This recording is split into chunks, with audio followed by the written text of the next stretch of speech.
Bom sábado. Vamos lá, título da lição, verso.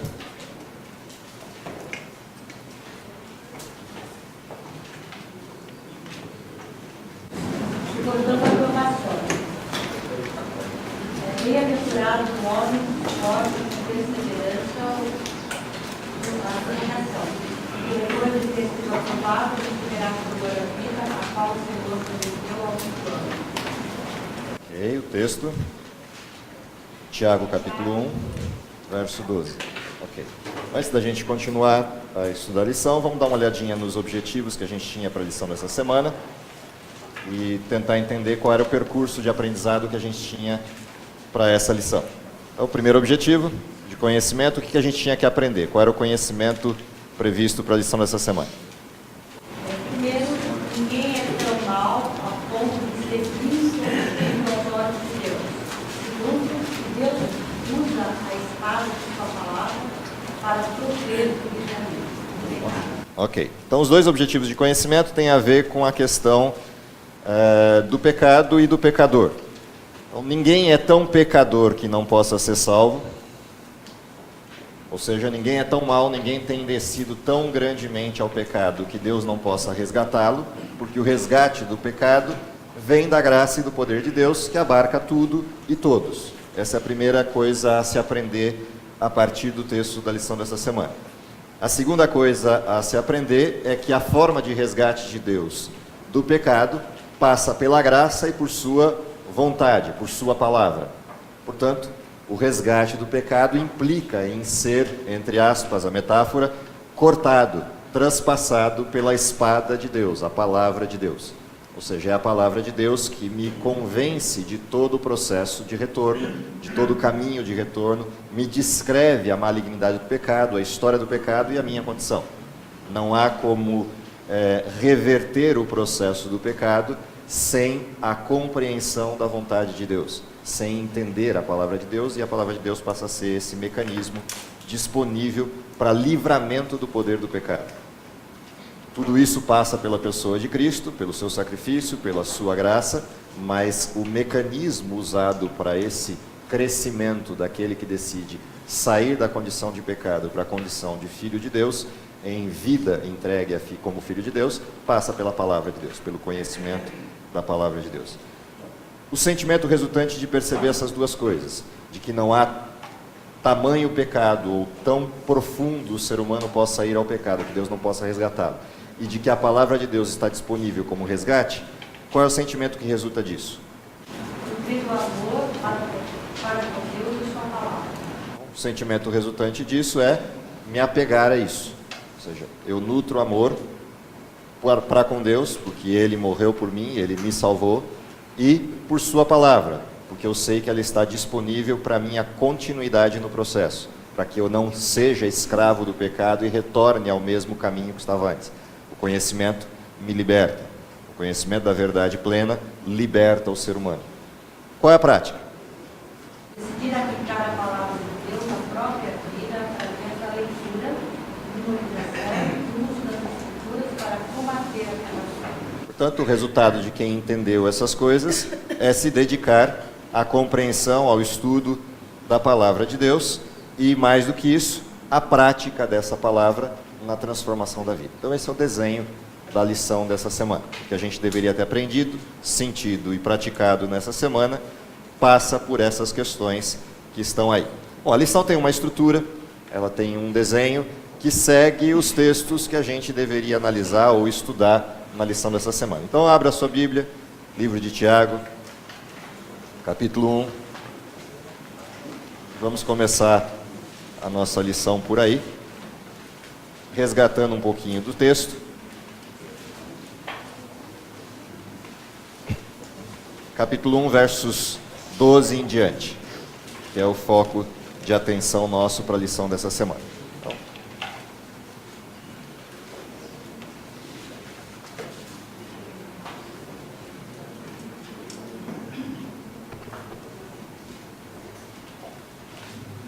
verso 12 é o verso que abriu a lição. Relendo, bem-aventurado o homem que suporta a provação, porque depois de ter passado na prova, receberá a coroa da vida que o Senhor prometeu àqueles que o amam. Primeira parte da lição, que abre essa discussão da semana, tem a ver com duas situações. Primeira situação, o ser humano passa por provações, passa por tentações, passa por situações que delimitam ou carecem de uma escolha, ir para um lado ou para o outro, aceitar uma condição ou outra. Essa primeira referência que a lição traz também denota um resultado. A escolha do ser humano vai encaminhá-lo para uma de duas situações. Situação número 1, ele resistiu à prova, suportou a prova e saiu de lá vitorioso. O resultado dessa vitória qual é? O resultado dessa vitória é uma coroa. Que coroa? Coroa da vida. Lembra que os textos de Tiago, eles trazem as referências para um nível concreto, um nível de prática. Isso é um perfil no texto de Tiago. Ele foge um pouco da abstração total e tenta trazer as coisas para metáforas concretas da vida cristã. Isso às vezes causa uma certa polêmica em alguns leitores, que tem na graça um modelo etéreo, tem na visão da graça de Cristo um modelo abstrato demais, tão abstrato que inclusive ignora a existência do pecado. Tiago traz isso de volta a um nível concreto, a uma condição de vida humana concreta, e a partir disso ele começa a referenciar o resultado dessa batalha entre o bem e o mal, dessa luta existente no ser humano entre o bem e o mal, e o que acontece na vitória. E aí ele começa com um exemplo inicial. Há uma batalha, nessa batalha há decisões para serem tomadas, e o produto dessa batalha é a entrega de uma coroa. E essa coroa é a coroa da vida. Quando ele traz para esse nível concreto, é interessante a gente voltar no tempo e lembrar do que era coroa naquela época, porque aí a gente começa a perceber as nuances do que Tiago resgata. Se a gente lembrar dos tempos antigos, quais coroas existiam no tempo antigo? Os tempos de Tiago. A gente tinha coroa de flores. Quando eram usadas? Não, no esporte era uma coroa de louros. Onde usava a coroa de flores? Nos casamentos. Portanto, a coroa de flores implicava eu entrar numa nova vida e uma vida de alegria ou gozo. Essa era a coroa de flores. Haviam outros tipos de coroa. Eu tinha a coroa real, que implicava o sujeito que foi coroado ou empossado com autoridade de rei. Tem a outra coroa, que é a coroa de louros, dadas nas Olimpíadas, dadas nos jogos da época, os jogos gregos da época. E essa coroa, o pessoal está querendo saber se passou por aqui ou está indo para lá. Então, enquanto eles não decidem, eu não consigo continuar. Vamos lá. Todo mundo já passou? Beleza. Então segue para trás aí. Pronto. Resolvida a questão, volta à fita. Então, terceira coroa, coroa de louros, era dada em que condições? Você tinha uma competição e nessa competição alguém saiu vitorioso. Essa coroa de louros era entregue ao sujeito que foi vitorioso. Os maratonistas da época grega e coisas dessa natureza. E ainda eu tenho a coroa como símbolo de honra, como uma demonstração de honra, que vai além do sujeito ser rei. Pode ser simplesmente uma questão de verificar alguém como honrado, alguém que tem o direito à honra. Pergunta, qual dessas coroas tem a ver com o texto de Tiago?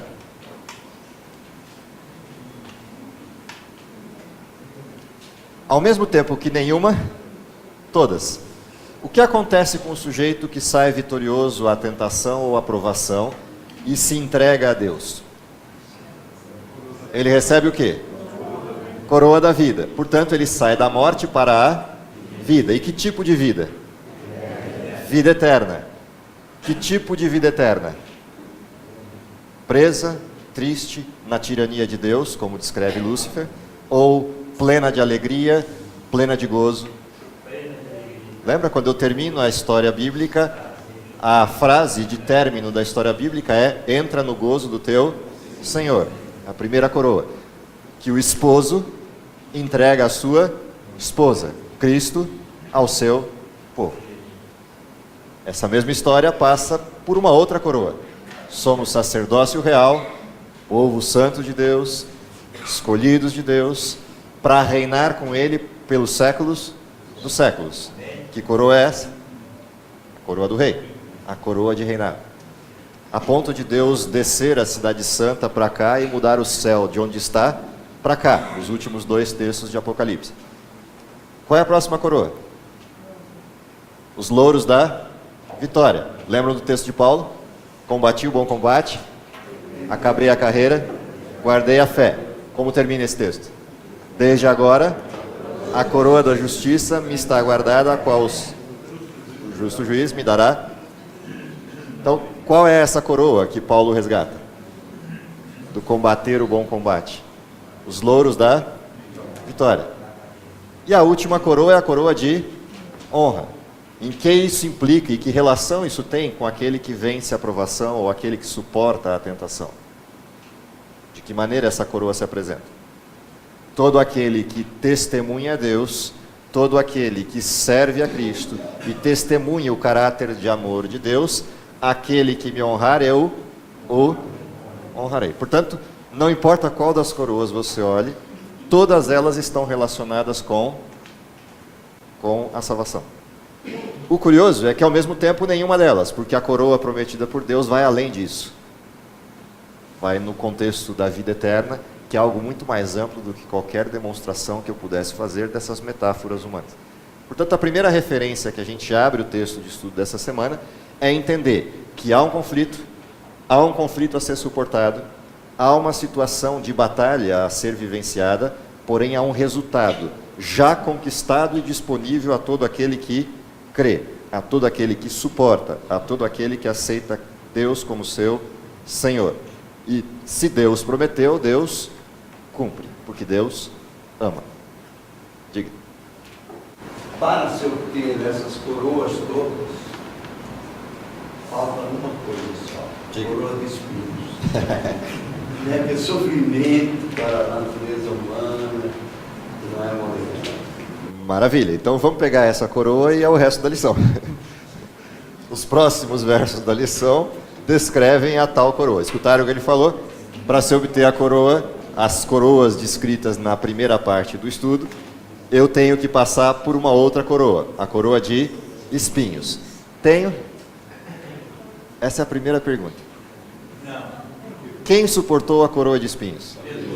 Jesus. Eu tenho que passar pela coroa de espinhos? Não. Mas de que maneira ela me atinge? Então vamos lá. De que forma a coroa de espinhos me atinge? Por que eu estou brincando com isso? Porque dizer que eu tenho que passar pela coroa de espinhos implica em salvação de que ordem? Pelos méritos pessoais. E a salvação é pela graça. Justificados, pois, mediante a fé, temos espinhos com Deus. É isso que diz o texto de Romanos 5? Não, temos paz com Deus. Porém, o próximo verso, depois desse, vai dizer o quê? Essa situação da justificação pela fé e a paz trazida com Deus mediante a fé, não nos isenta de que condições? As coisas que acontecem no mundo enquanto o pecado está nele. Portanto, a gente passa pelo quê? Por tribulação. Lembra? Tem uma sequência em Romanos capítulo 5, versos de 1 a 3.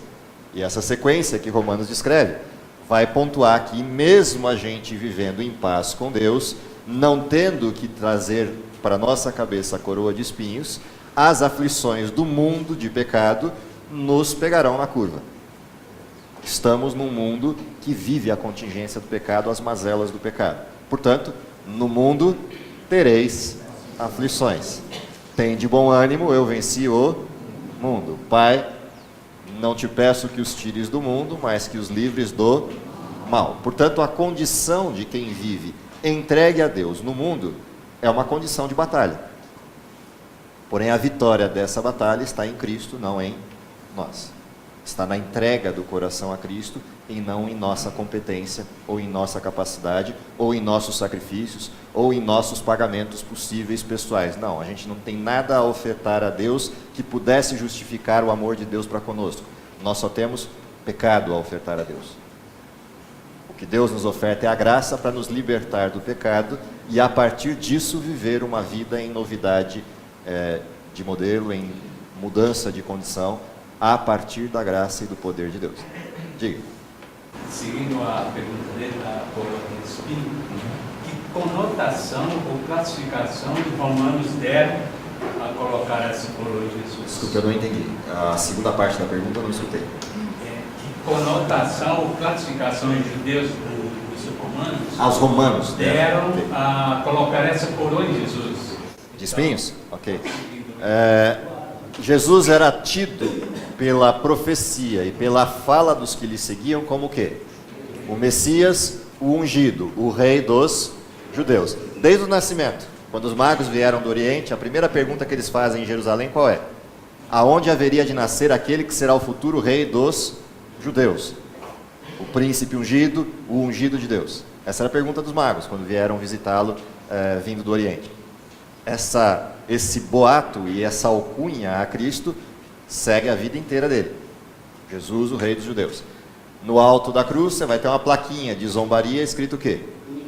O rei dos judeus. E a coroa merecida a esse rei dos judeus, anátema, qual é? A coroa de espinhos. É uma zombaria em primeira instância e depois as consequências disso na carona. Diga. Talvez, Moisés, estendendo um pouco o seu raciocínio, aqui no verso, para memorizar, tem uma palavrinha quase esquecida, mas que eu acho que ela é vital.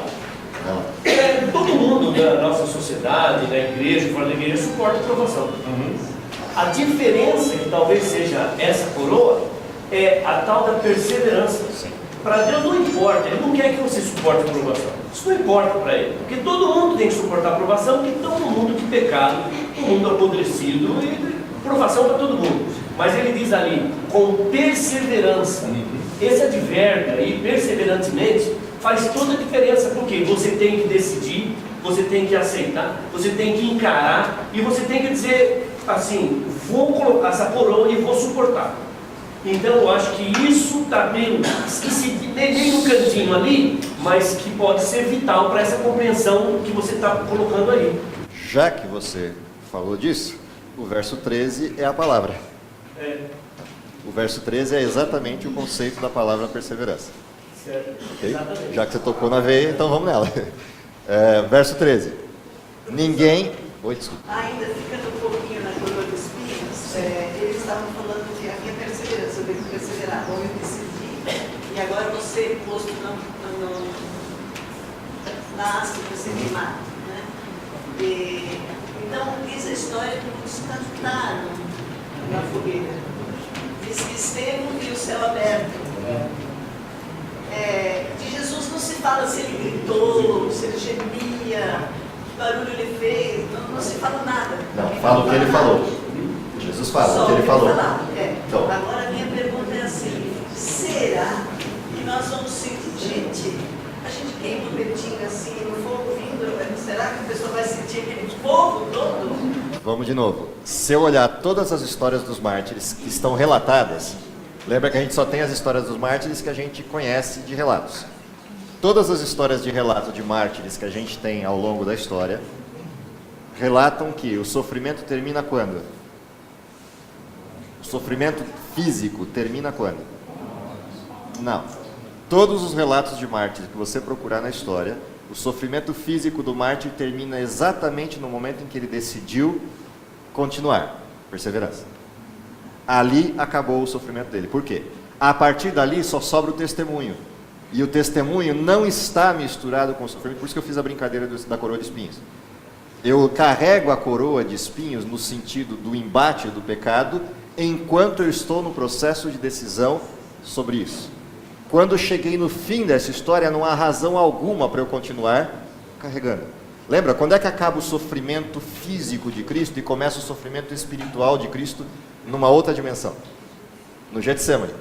Assim que Jesus decide, mesmo não ouvindo a resposta do Pai, como é que termina essa história? Na terceira oração de Jesus, Pai, se possível, passa de mim esse cálice, e ele cai prostrado, suando sangue, e decide, eu vou mesmo não tendo a resposta, eu confio na missão. A partir daí, o que Deus pode fazer? Manda os seus anjos e suportam o seu filho. Ele levanta, e como é que está o semblante dele?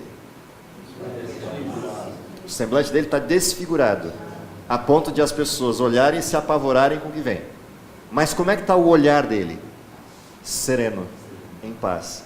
Nada do que acontece em volta o afeta mais. Só o que acontece dentro. E aí Jesus vai para a cruz. Quando Jesus vai para a cruz, o que está acontecendo dentro dele? Uma batalha imensa entre um sentimento que ele jamais teve, que é o pecado nosso colocado sobre ele se fazendo pecado em nosso favor, e a ira de Deus sendo suportada contra o pecado, algo que Jesus não conseguia entender porque ele não tinha pecado, não tinha culpa, mas ele sentia o peso daquilo. A angústia de Cristo na cruz, qual é? Os cravos? Nem de longe os cravos. A angústia de Cristo na cruz é o quê? Pecado. A separação, a cisão entre Cristo e o Pai, essa é a angústia. Esse é o sofrimento. E nesse sofrimento ele passa a entender quem? A olhar para o ser humano ele começa a entender. Agora eu sei o que eles passam. E aí o que ele vira para Deus e pede? Pai, perdoa-lhes porque não sabem o que falam. Em lugar de cantar, ele falou. A pergunta, alguém consegue falar isso e orar desse jeito com cravos na cruz? Ninguém conseguiria. Nem com a melhor das competências conseguiria. Ou seja, o que acontecia dentro do coração do mártir e dentro da estrutura do mártir. Nesse momento, ele está em paz. Isso é fácil de entender. Ninguém consegue cantar hinos com um fósforo aceso no dedão do pé, que dirá com uma lenha queimando o sujeito inteiro. Isso é impossível, e é isso que encantava os historiadores antigos quando relatam os mártires. Como era possível esses sujeitos cantarem no meio da fogueira? Ou como era possível pregarem no meio da fogueira, como alguns fizeram?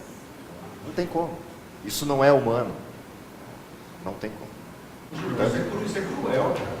A Bíblia é cruel com a gente. O senhor falando ali, né? Você passa, como você nos nossos dias hoje, você passa as agruras que você passa na vida. Seja onde você estiver, no seu trabalho, na sua vida pessoal. A gente tem que perseverar ainda. E que isso não vai acabar, isso vai continuar. Então vamos lá, verso 13. Não tem jeito. Mas é o que você falou, é o que o Moisés disse.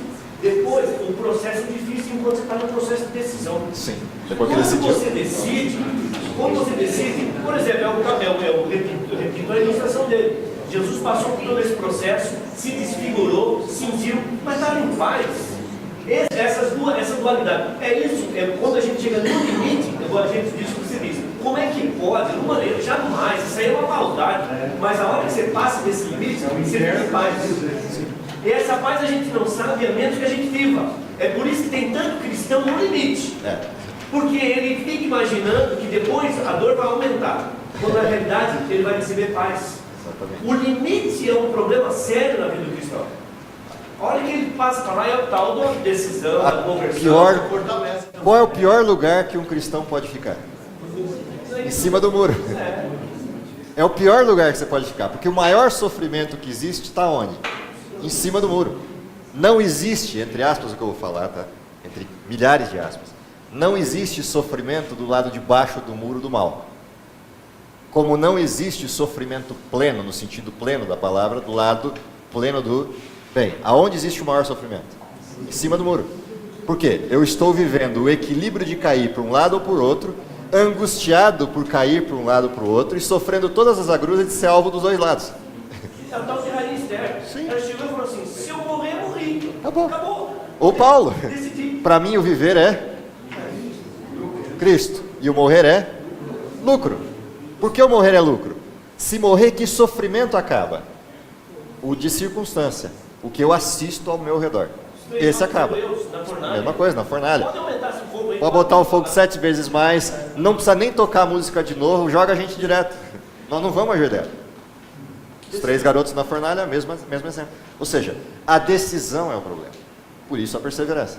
Quando eu decido, eu cruzo a linha. Cruzou a linha, é paz. Aí o modelo muda. Você continua sentindo a tristeza pelo que acontece com o pecado? Sim, a gente está no mundo.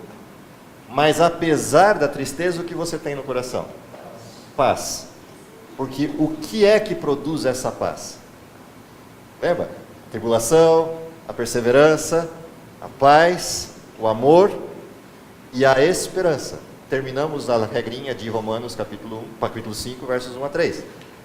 E por que vem a esperança e o amor como resultados finais? Porque eles não confundem.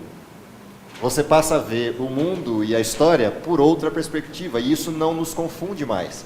Você vê que o sofrimento é resultante do que acontece produzido pelo próprio ser humano e não por Deus. Porque Deus não produz esses sofrimentos, não produz essas coisas. Deus só produz paz, produz amor, plenitude, perspectiva.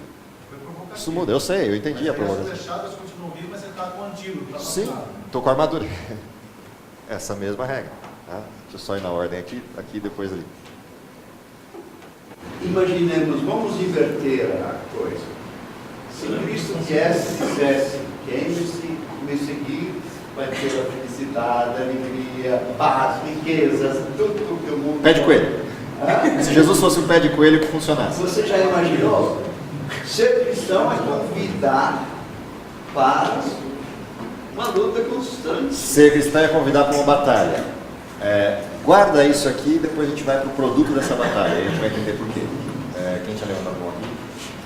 Ninguém mais? Irmão, Oi. nós sabemos que toda a aprovação, a educação que nós temos, era para glorificar a Deus e nos preparar para entender até melhor os nossos semelhantes. Quando você passa por uma certa aprovação, por uma certa dificuldade, você está, como disse o irmão lá, vacinado até para você também ajudar o seu irmão que vai passar por isso. Maravilha, isso é verdadeiro, a gente só tem que tomar cuidado com a afirmação descontextualizada. Qual é o cuidado com a afirmação fora de contexto? Eu vou ler o verso 13 e aí eu vou te mostrar onde está o cuidado disso. Olha o que Tiago vai dizer aqui. Bem-aventurado, ninguém ao ser tentado diga o quê? Sou tentado por Deus, pois Deus não pode ser tentado pelo mal e ele a ninguém tenta. Qual é o perigo de eu descontextualizar a afirmação que você fez, que está correta dentro de um contexto, mas absurdamente perigosa dentro de outro contexto? É Deus quem produz a tentação? Não. É Deus quem manda as provações para mim, no sentido de atuação direta? Não, eu estou em que lugar? Num mundo de pecado, portanto estou num mundo em conflito. Conflito contra quem? Contra a soberania de Deus. Se eu olhar a definição bíblica de Deus, o que a Bíblia define, como a Bíblia define Deus? 1 João 4,8. Deus é amor. Aquele que não ama não conhece a Deus, porque Deus é amor. Se Deus é amor, ele é incompatível com o quê? Com o sofrimento, com a morte e com todas essas questões. Então por que elas acontecem? A culpa é de Deus? De quem é? O pecado é abstrato, de quem é a culpa? O diabo é abstrato, de quem é a culpa? A culpa é minha. Ok? Entendam a questão. O que Tiago está tentando tirar dos elementos abstratos e trazer para o nível concreto? Não jogue a culpa, o pecado e os processos nas costas do invisível. Principalmente se esse invisível for Deus. De quem é a culpa do pecado? E do outro lado Minha. da Bíblia diz que nós temos que ser provados como ouro, né? E o ouro vai ser provado passar pelo fogo. Então vamos lá. Qual é o fogo? Essa é a questão. Então agora sim faz sentido completo trazer de volta a palavra perseverança. O que vive dentro de mim? Uma escolha feita a favor do quê? Do pecado. O que me leva a continuar pecando? Alimentar essa escolha. Qual é a proposta de Tiago? Para de dar comida para esse animal que está dentro de você, que é você mesmo. Mata ele de desnutrição. E alimenta quem? Alimenta o mesmo animal colocado dentro de você mesmo, que é você mesmo, na liberdade que Deus te deu. Ou seja, alimenta a sua comunhão, a sua fé e persevera nisso. Bom, isso não vai vir de graça. Veio de graça o colocar isso no coração humano. A fé é gratuita.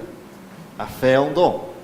Até ela é dom de Deus. Portanto, não há nada em mim que pudesse produzir salvação. Só há pecado em mim. O que Deus faz? Ele abre um espacinho aqui dentro e coloca o que de volta? Fé. Perspectiva. Agora, quem passa a escolher entre esses dois sujeitos em conflitos, que sou eu e eu mesmo? Então, se há um esquizofrênico, esse é o pecador. Desde que nasce. Já nasce esquizofrênico. Se há alguém com dupla personalidade, esse é o sujeito que nasceu no mundo do pecado.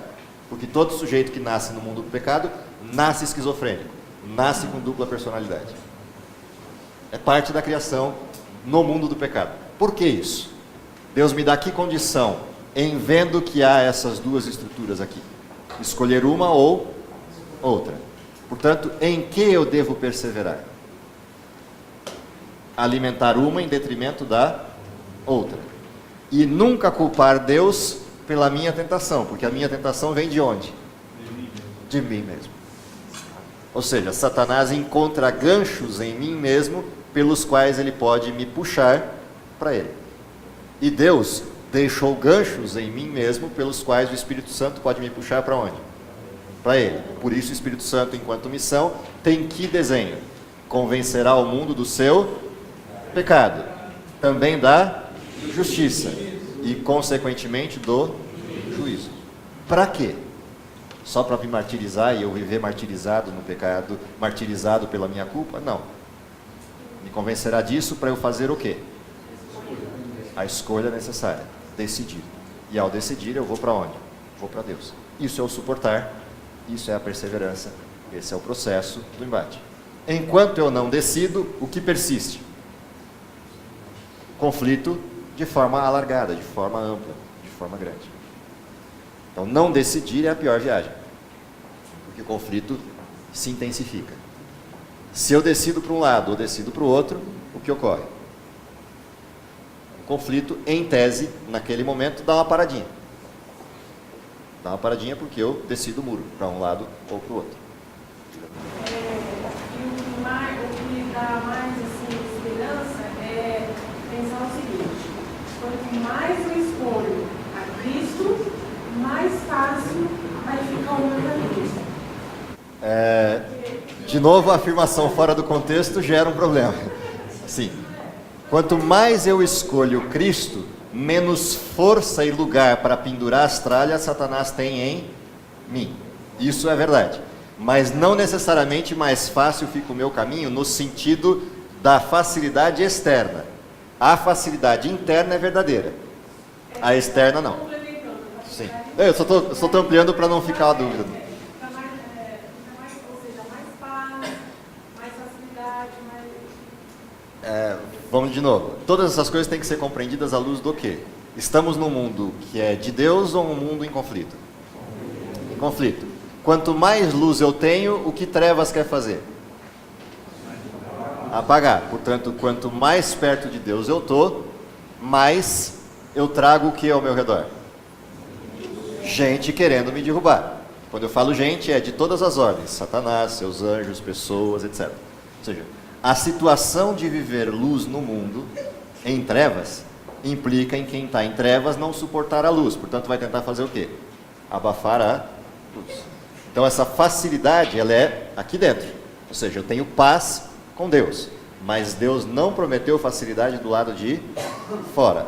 Ela até pode vir durante um tempo em algumas circunstâncias, mas Ele não prometeu isso sempre. No mundo tereis aflições.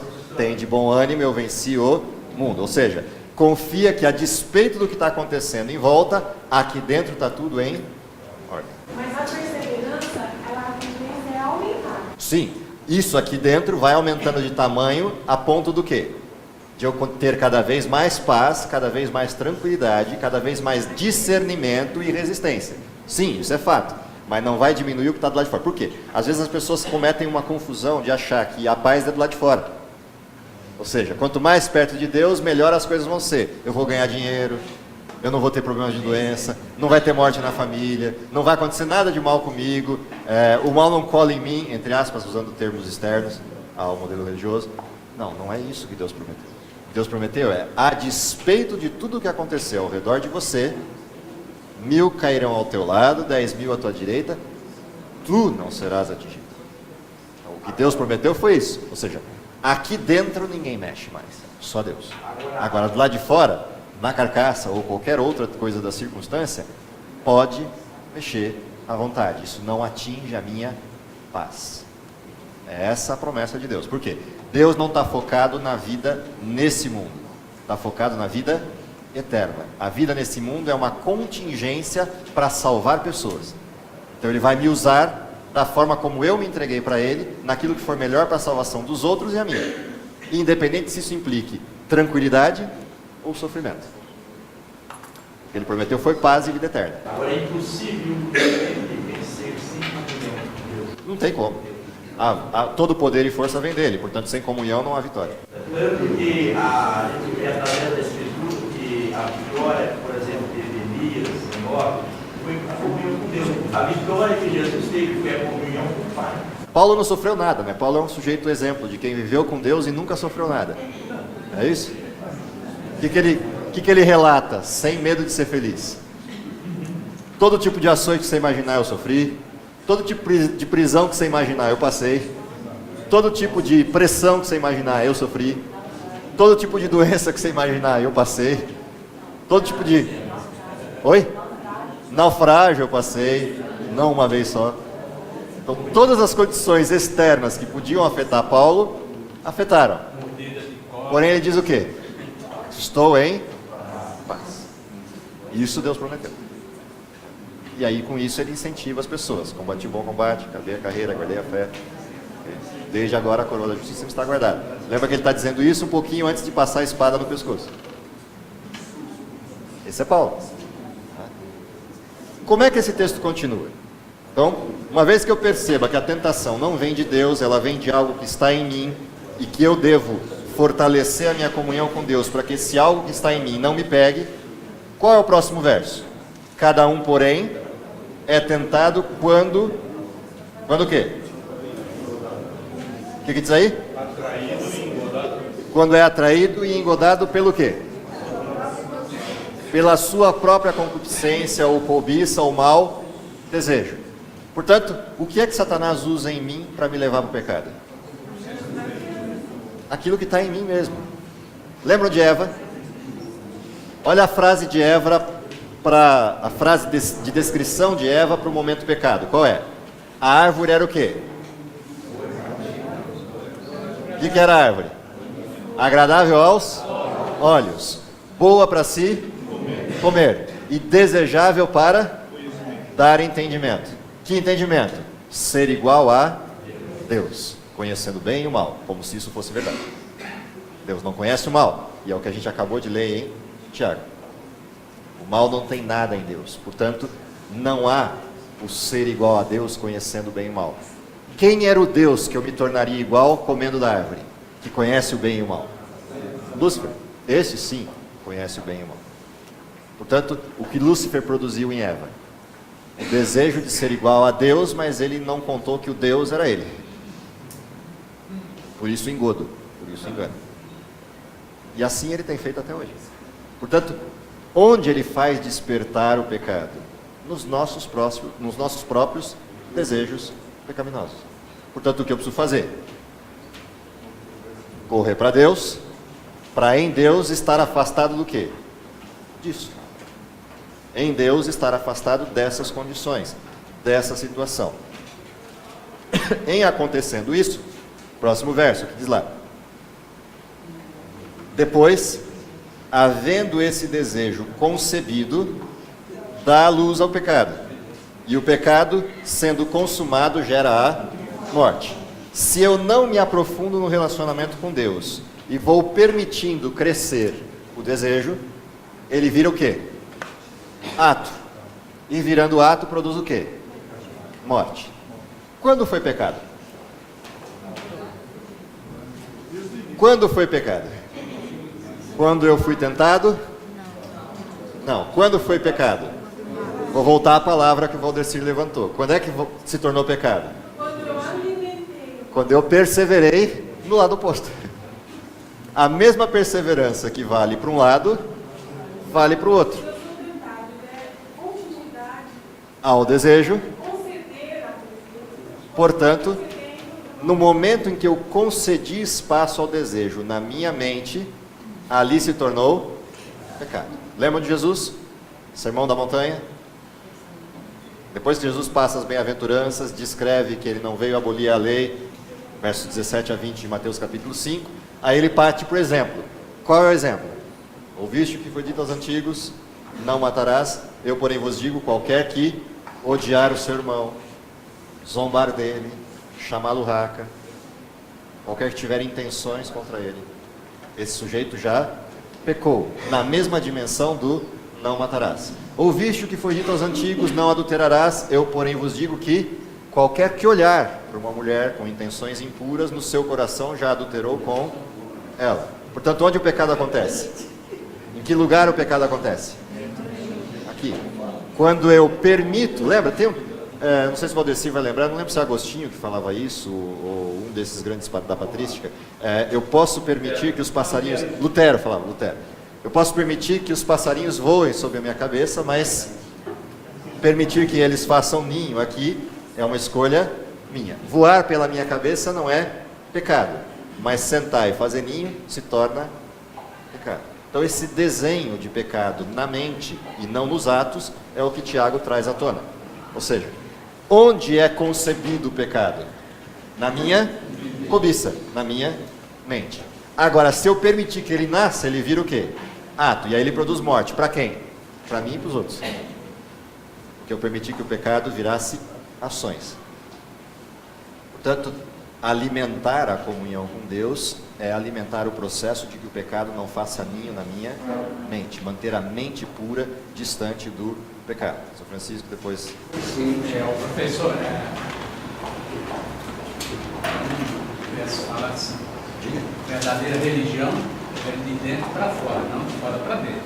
Mas no coração, como você falou aí, Deus implanta as coisas boas e a paz, mas no nosso coração também pode sair as Embora eu goste de filosofia, até por ser professor de filosofia, quando se trata de religião, a gente tem que tomar um certo cuidado com frases prontas. E toda frase pronta é um espelho para a contradição. Isso é uma regra básica da filosofia. Então, para você chegar a uma frase pronta a respeito de algo, você tem que ter chegado no conhecimento mais simples possível de algo, porque aí não tem como você decompor mais as frases. Enquanto a gente está no meio do caminho, qual é o perigo? Por isso que eu, de vez em quando, brinco, olha, isso dentro do contexto tem um sentido, fora dele tem outro. Toda frase pronta, ela gera um tipo de contradição inerente à frase. E em filosofia a gente toma muito cuidado com isso, por quê? Porque essas frases são os ganchos pelos quais você tem o questionamento oposto. Então quando você traz o momento, a salvação vem de fora para dentro ou de dentro para fora? Depende, o que eu estou olhando?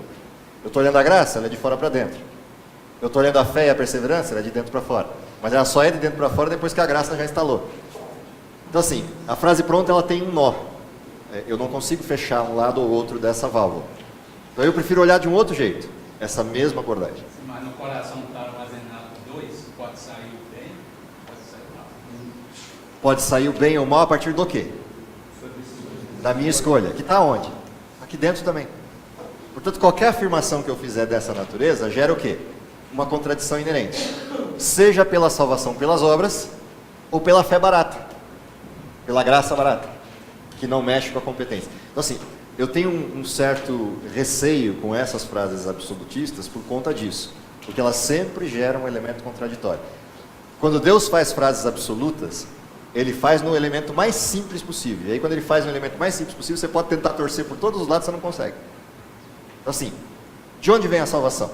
Essa é a frase mais simples. A salvação vem de Deus. De onde vem a fé? Fé vem pelo ouvir. E ouvir do quê? Da palavra de Deus. Então quando eu vou aos elementos mais simples, eu posso fazer uma afirmação absolutista. Então a salvação vem sempre de fora para dentro. Por que eu posso fazer uma afirmação dessa natureza? Porque ela é o elemento mais simples. A salvação é um ato de Deus na minha direção. Eu jamais seria salvo por mim mesmo, portanto não vem de dentro para fora. Agora, de onde vem a prática e a escolha dessa salvação? Essa vem de dentro para fora. Ou seja, sou eu quem escolho. Mas eu só posso escolher porque alguém resgatou a escolha. Se ele não tivesse dado o primeiro passo, ou seja, se Gênesis 3, verso 15 não existisse, nós seríamos o quê? Amigos eternos do pecado. Quando Gênesis 3,15 se estabelece, o que está dito ali? Porém, inimizade entre ti e a mulher, entre a sua descendência, entre a tua descendência e o seu descendente. Quando Deus faz isso, Ele avança o sinal e restabelece a condição de escolha. Então a salvação é um ato externo. Ela vem de fora para dentro. Por isso chama salvação. Se não fosse isso, não era salvação. Era sobrevivência. A Bíblia não fala em sobrevivência. Não tem. Você vai procurar de Gênesis a Apocalipse, não fala em sobrevivência. Por quê? Todo incentivo bíblico é contra a autossuficiência, que é a essência do pecado. A Bíblia fala em salvação. Alguém veio de fora e me resgatou, me redimiu, me salvou, pagou o preço. A salvação não é um ato externo, ela não é de dentro para fora. No positivismo, ela é de dentro para fora.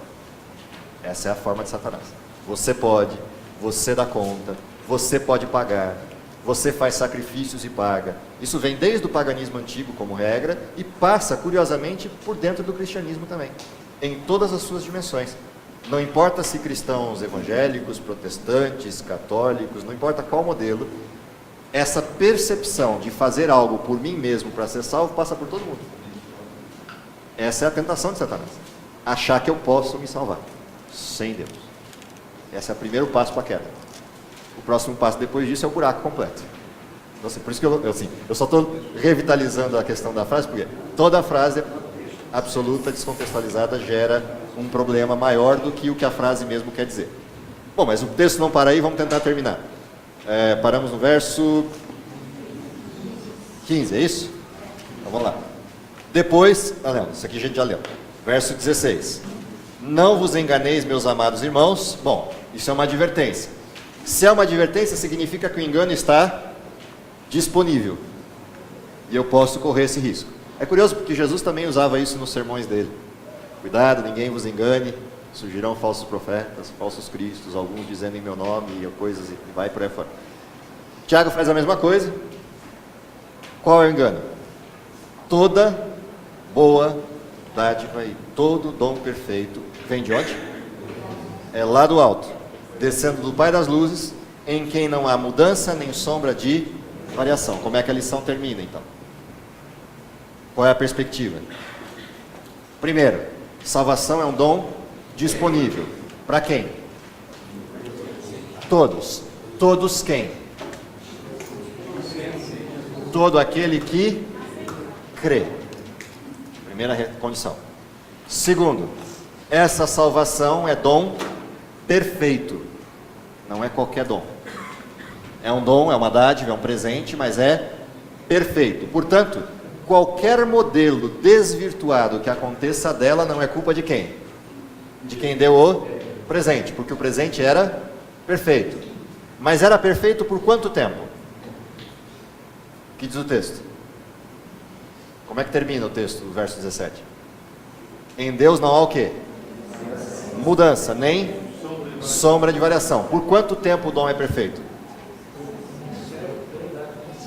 Vamos lá. Se em Deus não há mudança e não há sombra de variação, por quanto tempo o dom é perfeito? Eterno. Se há imperfeição, significa que o dom veio de onde? Não veio do alto, não veio do Pai das luzes, não veio de um Deus que não muda aquilo que Ele diz. Portanto, qualquer variação no dom veio de onde? De dentro para fora. Agora sim eu vou usar a referência. Qualquer variação no dom vem de dentro para fora.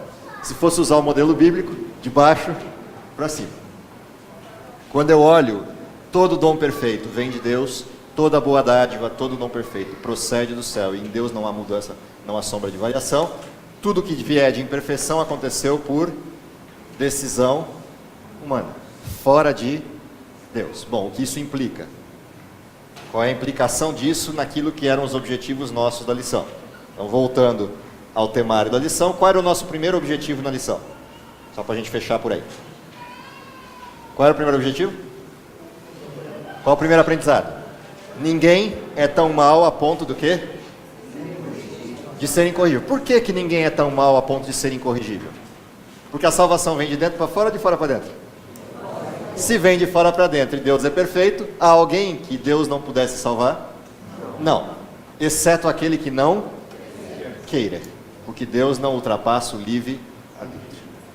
Então, ninguém desceu tão profundo que Deus não possa salvar. a não ser aquele que decidiu não ser salvo. Então o que é o pecado contra o Espírito Santo? É decidir não ser salvo. É estar no fundo do poço e falar, tira as cordas porque eu não quero sair daqui. Agora, todo aquele que perseverar até o fim, será salvo. Por quê? Porque a salvação vem de Deus e não há como Deus não salvar. Porque Ele quer salvar. Segundo, de que jeito eu aprendo desse Deus? Toda boa dádiva é perfeita. Então, o que é perfeito? O que é perfeito? A sua palavra. Qual é a dádiva? Quais são as dádivas de Deus para nós? As formas como Deus se revela. De que jeito Deus se revela para nós? Por todas as coisas criadas. Que mais? As visíveis e as invisíveis. Por que mais? Pelo seu Filho, o dom perfeito. E por que mais? Pela sua palavra, que também é perfeita. Portanto, toda variação na palavra de Deus é fruto do quê? Da minha intenção. Qual parte da palavra de Deus é perfeita? Só a pergunta já é imperfeita. Porque se a palavra de Deus é perfeita, a pergunta não cabe. Qual parte da palavra de Deus é perfeita? Toda ela ou nada será. Portanto, não é à toa que as intenções de Satanás fazem o quê? Tentam quebrar pedaços da palavra de Deus como não sendo perfeitos ou válidos. Mas se Deus não muda e nele não há sombra de variação, qual parte da palavra de Deus muda? Portanto, qual dela perde a validade? Entenderam? Mas a intenção de variar produz o quê? Uma incompreensão da palavra. Se eu produzir uma incompreensão da palavra, qual o único jeito da salvação se processar em mim? Não ela vir para mim. Vir para mim é Cristo. Se processar em mim é a sua palavra. Se eu torno a palavra imperfeita, qual é o processamento? Imperfeito. E isso não vem de Deus. Entendeu o que está por trás disso? Próximo objetivo da lição qual era? Nutrir amor para com quem? Para com o doador da palavra e da vida e para com a palavra que ele doou. Então por que a gente estuda a palavra de Deus? Para ser salvo? Não, eu já fui. Ninguém estuda a palavra de Deus para ser salvo, ele já foi salvo. Foi salvo pelo quê? Pela graça de Cristo. Eu estudo a palavra de Deus para quê? Eu estava tão longe dele que eu esqueci como é que eu tinha que ser. Eu sou filho dele por nascimento, mas sou filho do diabo, como diz a Bíblia, por criação. Por que eu preciso da palavra? Para entender o que Deus espera de um filho dele. Ou seja, eu estou corrigindo as arestas. A partir do momento que eu aceitei ser filho dele, eu preciso entender o que é. Como todo mundo que está em volta de mim também não é plenamente filho dele, não adianta eu olhar para o meu colega do lado. Se eu olhar para o meu colega do lado, eu só vou descobrir o quê? Os defeitos que ele tem e que eu não tenho, porque não enxergo o espelho, porque se enxergasse via os mesmos, isso é que eu vou enxergar olhando para o lado. Quando eu olho para a Bíblia, o que eu vejo? Os meus defeitos, porque a Bíblia é perfeita e eu não. Quando eu olho para ela, eu vejo as minhas imperfeições. E aí o que eu descubro? Preciso mais da graça do que eu imaginava. Eu preciso da graça e do poder, que é o que transforma. Qual era o próximo objetivo da lição? Decidir aplicar a palavra de Deus à própria vida através da leitura, memorização, uso das Escrituras para combater a tentação. Qual é o exemplo de Jesus? Está escrito. Outro exemplo de Jesus? O Senhor te repreenda. Qual é o motivo de estudar a palavra de Deus? Escondi a tua palavra no meu coração. Para quê? Para não pecar contra ti. Toda vez que o pecado bate à minha porta como tentação, do que eu me lembro? Daquilo que eu pus para dentro. Isso vem à tona na mente. E isso me faz correr para quem tem força para resistir o pecado. Porque eu de mim mesmo não posso resistir. Não há nada em mim que resista ao pecado, mas há em Cristo. No poder dele, na graça dele, na força dele eu posso resistir. Quando eu alimento, exatamente, tudo posso naquele que me fortalece. Quando eu alimento o meu coração com a palavra de Deus, quando eu alimento a minha mente com os textos da Bíblia, quando eu memorizo esses textos, quando eu vou trazendo isso como uma competência vinda de Deus para mim, na hora que o pecado bate a porta, o que o Espírito Santo tem de sobra para trazer à minha mente? Todos os textos que estão lá dentro, o que ele faz? Ele vai trazendo um atrás do outro. E aí eu tenho que decidir. Quanto mais tempo eu alargo a decisão, espero para decidir, vai terminando os textos. Estou brincando, só para usar uma metáfora com um nível de concretude. Quanto mais tempo eu demoro para decidir, menos vai tendo coisa para lembrar e mais Satanás vai tendo coisa em que ancorar a tentação. Portanto, assim, por que a gente enche o coração com a palavra de Deus? Para que nos primeiros pensamentos, nas primeiras referências lembradas, trazidas à tona pelo Espírito Santo, o que eu possa fazer? Correr para Deus. Nele eu descanso, nele eu tenho paz, nele eu posso vencer toda tentação. Esse é o desenho. Portanto, qual é a lição que Tiago nos deixa? Voltando ao texto inicial. Bem-aventurado quem? Aquele que suporta a aprovação ou a tentação com perseverança. E nisto, o que ocorre? A vitória, a coroa da vida, a qual aquele que não muda, em quem não há sombra de variação, eu posso encontrar e viver vida plena, vida eterna. E viver o céu aqui, enquanto o céu de verdade não chega. Que Deus nos dê essa graça, nos abençoe com essa possibilidade de vitória em Cristo e com essa percepção da necessidade de perseverança que eu espero para vocês e para mim. Querido Pai, está nos céus, te agradecemos pelo dom da vida, pela oportunidade de sermos chamados teus filhos, pela graça maravilhosa que nos alcançou, dando a possibilidade da escolha e do retorno para a nossa casa. Para isso te pedimos poder, a presença constante do teu Espírito atuando em nossa vida e principalmente a percepção clara da necessidade que temos do aprofundar o conhecimento da tua palavra, da manutenção da comunhão para podermos resistir às diversas tentações e enganos produzidos por Satanás. Prepara-nos para o teu reino, dá-nos essa perseverança necessária e, se possível, que possamos vê-lo voltando ainda em nossa geração. É o que lhe pedimos por Jesus. Amém. Sublime amor, amor de Deus que a vida não traduzirá. Maior que o mar, maior que o céu, jamais alguém compreenderá. Ao pecador em aflição, seu Filho Deus enviará.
Deus.